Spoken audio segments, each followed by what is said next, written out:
अस्सलाम वालेकुम viewers, rare garden में मैं हूं आपका होस्ट बिलाल। और यहां पे देख लें जी, सीडर बे चेरी का प्लांट लगा है। ऑन फ्लावरिंग है ये प्लांट। आपको इसके फ्लावर्स दिखा देता हूं। ये देख लें इसके फ्लावर्स, ये हैं इसके लीव्स। और यहां पे देख लें इसका फ्रूट लगा है, लेकिन ये अभी कच्चा है। नहीं इसके जो छोटे हैं अभी छोटे साइज़ का, ये बड़े साइज़ का।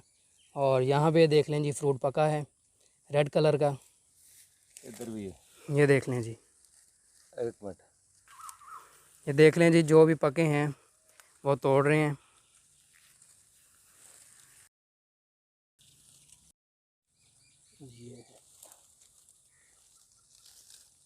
बस है लगा। यानी और दूसरी साइड पे आ जाएं, काफ़ी इसके ऊपर फ्रूट इस टाइम पका है।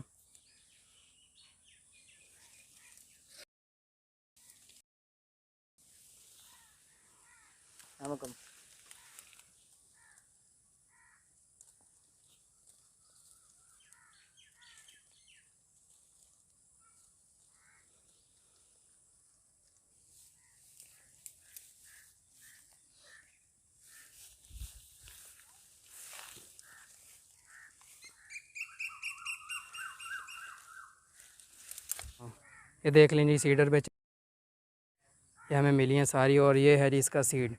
इसको ग्रो करेंगे, इसके ऊपर मुकम्मल वीडियो बनाएंगे। वीडियो को लाइक करें, कमेंट करें, शेयर करें और चैनल को सब्सक्राइब करें। और मिलते हैं एक नई वीडियो के साथ, तब तक के लिए अल्लाह हाफिज़।